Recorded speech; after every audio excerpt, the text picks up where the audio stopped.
whether you argue or not. Well, anyway, so did something seriously move the needle here today to Republican Congressman Michael Burgess from Texas? Congressman, to Pat Cadell's point that a deal could be in the offing but very unlikely to be in the offing, what do you say? I don't see it, certainly not from where I sit. I will say that I agree with the host and the that's a very wise tack to take, because you'll be invited back and Pat will not. But go ahead.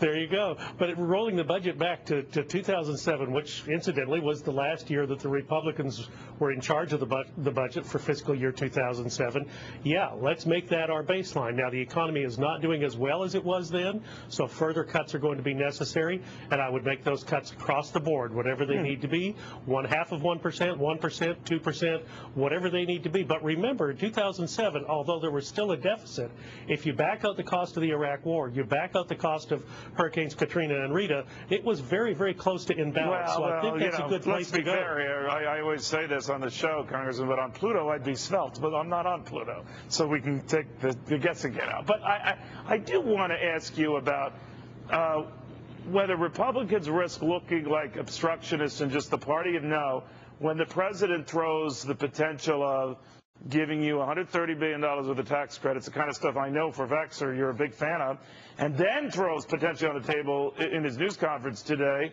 and I guess it depends on how you hear it, that, you know, those tax hikes on the wealthy, I could push them back a little further.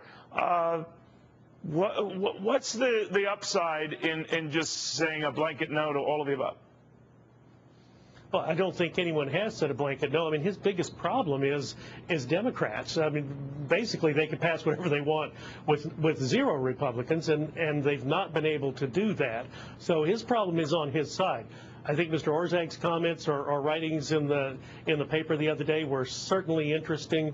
I think do you think, as I was wondering, that was a bit of a Trojan horse, that he was trying to signal something here that, look, I mean, we might have some middle ground?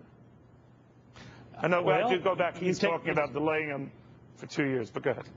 Take him at his word. I mean, the economy cannot sustain the rollback of that tax policy right now. Well, how many of your Democratic colleagues, sir, feel that way?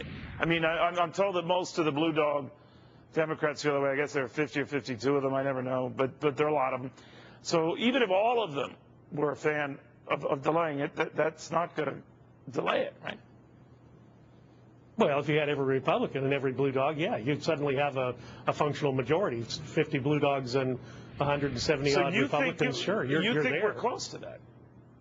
Well, no, I don't, because, I mean, here we're doing this negotiation in the newspapers and on op-ed pages, and that's not the correct way to do it. Why but not? It is Come interesting on, nothing else works, so good to negotiate on this show.